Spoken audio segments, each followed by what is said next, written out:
Hello class 12th, welcome to study with Simran. तो अब मैं आपके सामने फाइनेंशियल मैनेजमेंट का पार्ट 3 लेकर आई हूँ, जिसमें हम फाइनेंशियल मैनेजमेंट के डिफरेंट डिसीजंस के बारे में बात करेंगे। तो बेसिकली क्या है, अब क्या है ना, मैं इस वीडियो में ट्राई करूंगी कि मैं इन तीनों डिसीजंस के बारे में अच्छे से एक्सप्लेन कर दूं, चाहे इनके टाइप्स क्या है और इनकी डेफिनेशंस और ये क्या एक्सप्लेन करते हैं, आपको क्या इनकी एक्सप्लेनेशन है। आई विल ट्राई कि ये सारा हो जाए। तो अब without wasting a single second of time मैं बढ़ती हूँ आगे। देखो, आप सबको पता है financial management it involves around management of finance. पैसों की मैनेजमेंट के बारे में जब हम बात करते हैं तो दैट इज फाइनेंशियल मैनेजमेंट, उसको हम फाइनेंशियल मैनेजमेंट कहते हैं।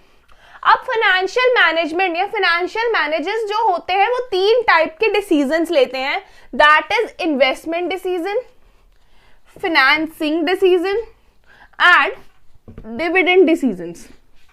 तो बेसिकली 3 टाइप के डिसीजंस कौन लेता है? फाइनेंशियल मैनेजर्स लेते हैं, कंपनी लेती है।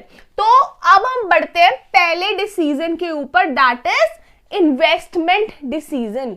अब इन्वेस्टमेंट डिसीजन क्या है? इन्वेस्ट करना है किसी चीज में। अब कंपनी के पास डिफरेंट सोर्सेज होती हैं फाइनेंसेस की, चाहे वो इशू करें पैसा, मतलब बाहर से इशू करके पैसा लेकर आए, लोन्स लें, उनकी खुद की अर्निंग्स जिसको हम रिटेन्ड अर्निंग भी कहते हैं, रिटेन्ड अर्निंग और प्रॉफिट, या खुद कंपनी का ऑनर अपनी कैपिटल लगाए। तो बेसिकली इन्वेस्टमेंट डिसीजन इन पैसों का सही यूज करने के अराउंड घूमता है, ठीक है। अब क्या होता है इन्वेस्टमेंट डिसीजन में? कैपिटल बजटिंग डिसीजन भी होता है। कैपिटल बजटिंग डिसीजन क्या है? कैपिटल बजटिंग डिसीजन को आप सब ध्यान से समझेंगे। कैपिटल बजटिंग डिसीजन का मतलब ये होता है कि अगर कंपनी ने कोई फिक्स्ड कैपिटल खरीदना है, या फिक्स्ड एसेट खरीदना है, मतलब एक जगह पैसा इन्वेस्ट करना है, ज्यादा पैसा इन्वेस्ट करती है जब कंपनी। मान लो कि कंपनी ने एक मशीन खरीदनी है which is of 5 CR, 5 crore की वो मशीनरी है। अब 5 करोड़ कोई भी कंपनी ऐसे तो खर्च नहीं देगी, है ना, ये हाँ यार ये मशीन अच्छी लग रही है तो ले लो, ऐसा नहीं होता।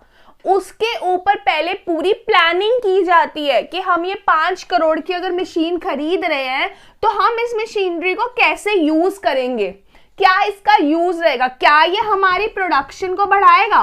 अगर ये हमारी प्रोडक्शन को बढ़ाएगा तो क्या हम इससे प्रॉफिट ज्यादा जनरेट कर पाएंगे यार? Obviously if you are investing anywhere, आप कहीं पे भी इन्वेस्ट करते हो तो आपका पहला दिमाग में एक ही आइडिया आता है, एक ही चीज आती है कि आपको उससे कितना रिटर्न मिल रहा है। कंपनी को रिटर्न चाहिए ही चाहिए, कंपनी को रिटर्न मिलेगा तभी तो इन्वेस्टमेंट का फायदा है ना, नहीं तो क्या फायदा इन्वेस्ट करने का। तो इन्वेस्टमेंट डिसीजन इन्हीं चीजों के अराउंड घूमता है कि आप अपना पैसा जब लगा रहे हो तो कुछ किस चीज पे, पूरा इस पे प्लान होता है, पूरे इस प्लान को इम्प्लीमेंट किया जाता है। पहले कंपनी सोचती है उस चीज के बारे में अच्छे से कि यार ठीक है, हमें अगर इस चीज पे पैसा लगाना है तो कितना पैसा लगाना चाहिए, क्या उससे रिजल्ट होगा, क्या वो रिजल्ट हमारे लिए सेटिस्फाइड होगा या नहीं होगा। तो ये सब चीजें इन्वेस्टमेंट डिसीजन के अराउंड रिवॉल्व करती हैं। अब आगे और पढ़ेंगे हम इन्वेस्टमेंट डिसीजन के बारे में, जब हम उसके फैक्टर्स वगैरह के बारे में पढ़ेंगे। तो पहले मैं आती हूँ फाइनेंसिंग डिसीजन पे। फाइनेंसिंग डिसीजन क्या है? फाइनेंस, अब आपको कंपनी को सोर्सेस चाहिए पैसे की अलग अलग।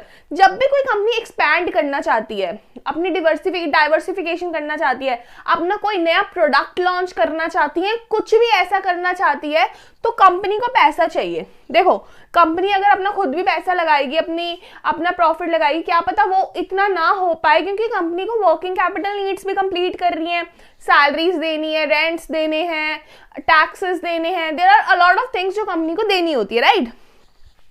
तो फाइनेंसिंग डिसीजन क्या है? फाइनेंसिंग डिसीजन होता है कि हम कहां से सोर्सेज ऑफ मनी लेके आएंगे, चाहे हम शेयर होल्डर्स के थ्रू लाए,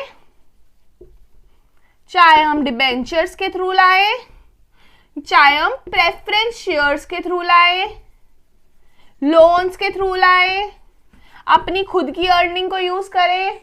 तो ये सब चीजें रिवॉल्व करती हैं फाइनेंसिंग डिसीजन में। फाइनेंसिंग डिसीजन क्या काम करता है भाई, कि भाई कितना पैसा मुझे कहां से इकट्ठा करना है, ठीक है।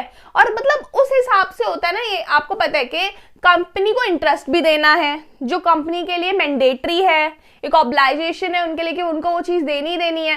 तो कंपनी उसी हिसाब से फंड्स की सोर्सिंग करती है कि जब उनको पता होता है कि ये पैसा हमें वापस लौटाना भी है।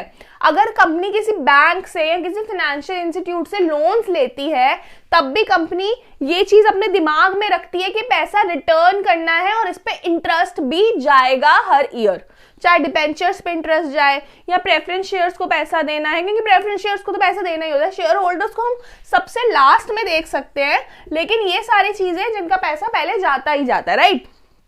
तो फाइनेंसिंग डिसीजन इन सब चीजों के अराउंड घूमता है। अब मैं बात करती हूँ डिविडेंड डिसीजन। डिविडेंड डिसीजन का मतलब होता है टू डिवाइड, प्रॉफिट जो हम डिवाइड करेंगे। अब कंपनी के पास 12 मंथ्स में जितना प्रॉफिट जनरेट होता है वो कंपनी डिवाइड करती है अपने शेयर होल्डर्स को।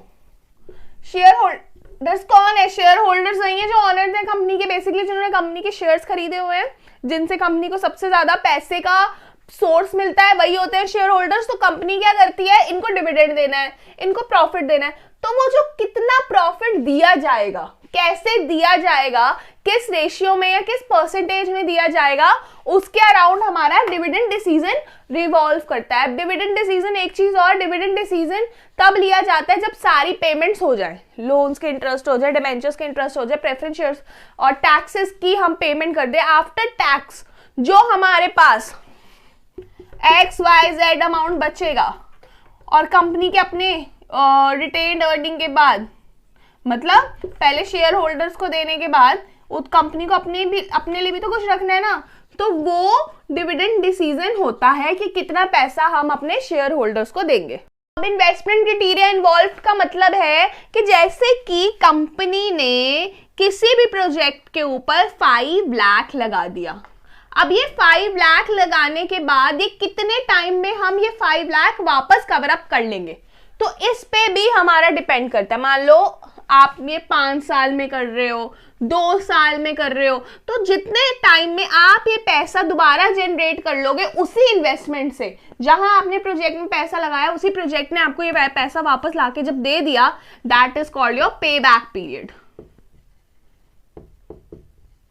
Internal rate of return, IRR जिसको हम कहते हैं, इंटरनल रेट ऑफ रिटर्न आता है कि क्या रेट ऑफ रिटर्न, कितने % हमें वो रिटर्न मिल रहा है, कितना जो हमने पैसा लगाया उसका क्या रिटर्न हमारे पास आ रहा है। दूसरी चीज है कि क्या नेट प्रेजेंट वैल्यू रहने वाली है, क्या आगे जाके, मतलब ये सब ना कैपिटल बजटिंग टेक्निक्स के ऊपर डिपेंड करता है कि कितना पैसा आप लगाओगे और कितना आपको रेट ऑफ रिटर्न मिलेगा। तो क्लास 12th हमारा इन्वेस्टमेंट डिसीजन बहुत अच्छे से हो गया। अब मैं अगले पार्ट में लाऊंगी financing decision and dividend decision. तब तक आप इस वीडियो को पूरा देखो, लाइक करो, कमेंट करो, शेयर करो और सब्सक्राइब करो। Thank you.